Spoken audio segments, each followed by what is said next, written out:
Think about the kid who never really seemed like a kid. Maybe you knew one. Maybe you were one. The child at the dinner table who mediated arguments between their parents. The 11-year-old who knew how to pay a utility bill. The teenager who raised their little siblings while their mom worked double shifts. From the outside, people called them mature. Teachers said they were so responsible. Relatives called them an old soul, like it was a compliment, like it was something to be proud of. But here's the thing nobody talked about. Nobody asked what it cost, because growing up too fast isn't a superpower, it's a survival strategy. And today, we're going to pull back the curtain on what's actually happening inside the psychology and the nervous system of a child who was handed an adult's life before they were ready for it. Let's start with a concept that psychologists call parentification. It sounds clinical, but the reality of it is anything but. Parentification is what happens when a child takes on the emotional or practical responsibilities that belong to a parent, and it comes in two flavors. The first is instrumental, the kid who cooks, cleans, manages the household, translates documents for immigrant parents, or becomes the family's de facto caretaker.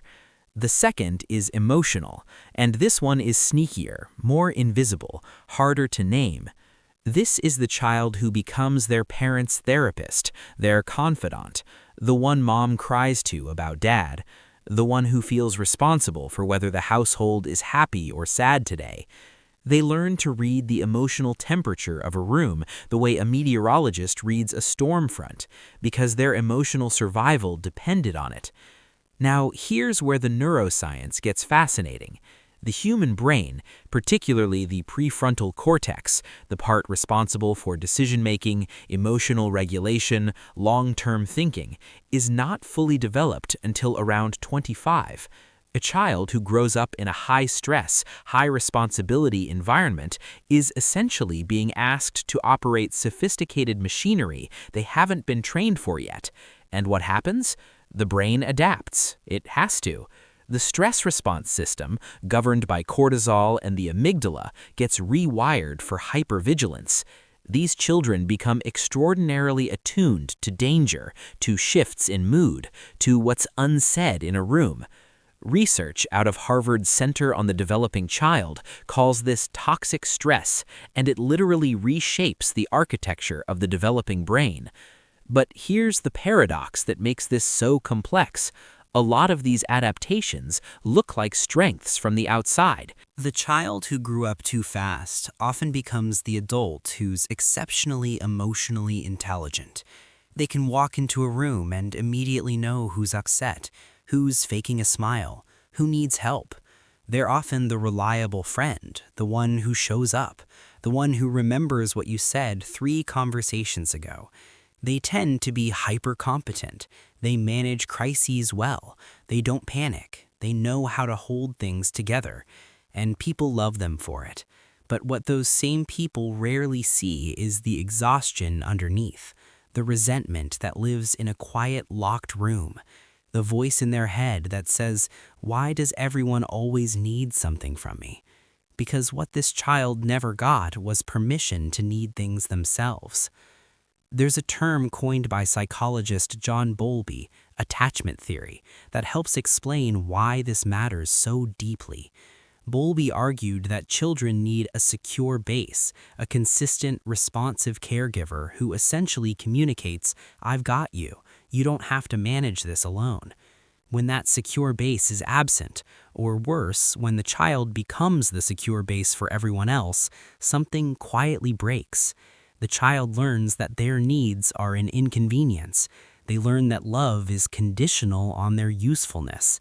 They internalize the belief, sometimes without ever being able to articulate it, that they are worthy of care only when they are performing care for someone else. Fast forward 20 years, and that child is now an adult who can't ask for help without feeling guilty about it, who overextends themselves until they burn out, and then genuinely doesn't understand why. who attracts people who need rescuing, or finds themselves in relationships where they're doing 90% of the emotional labor and telling themselves it's fine, it's fine, it's fine, until it isn't. They might even feel strangely uncomfortable when things are calm, when no one needs them, because their nervous system literally doesn't know what to do with peace. Peace was never the baseline. Chaos was. This is sometimes called fawn response, one of the lesser talked about trauma responses, alongside fight, flight, and freeze. The fawn response is when a person learns to manage threat by becoming indispensable, agreeable, helpful, and self-erasing. It looks like kindness from the outside. From the inside, it feels like never quite knowing who you are when nobody needs you to be anything. And that identity question, who am I, really, tends to haunt people who grew up too fast in a specific way. Erik Erikson, the developmental psychologist, mapped out stages of psychological development that children are supposed to move through. One of the critical stages involves what he called identity versus role confusion, roughly in the teenage years, when a young person is supposed to have the psychological space to experiment, to fail, to try on different versions of themselves without consequence. But if you spent those years being the responsible one, the caretaker, the stable pillar in an unstable family system, you didn't get that space. You didn't get to be confused. You had to already know.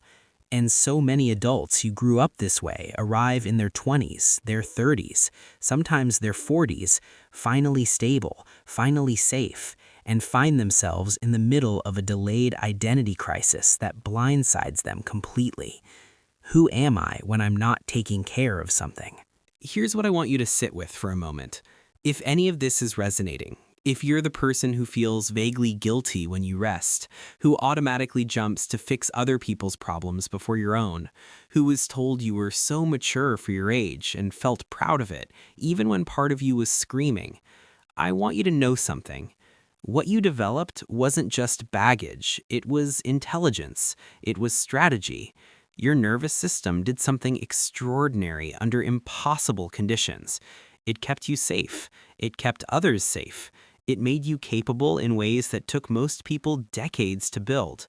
But the work now, and there is work, and that's okay, is learning to expand your identity beyond the capable one, the reliable one, the one who handles it.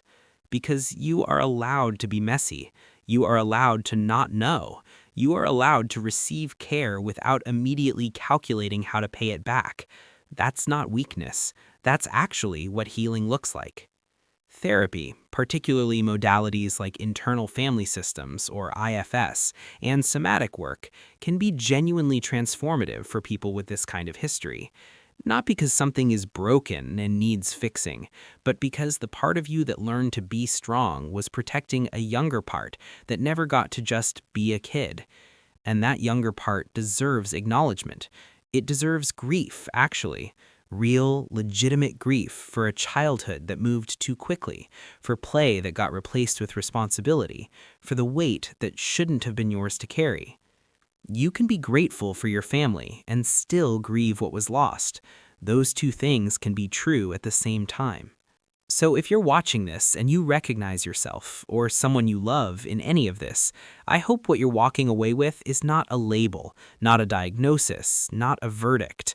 I hope it's a little more compassion for yourself, for the kid who figured out how to hold the world together before they were old enough to understand why the world needed holding.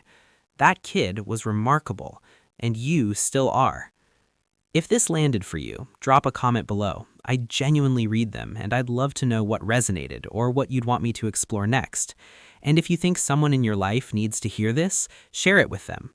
Sometimes the most important thing we can do is hand someone the language for something they've been feeling for years. Take care of yourself, and I'll see you in the next one.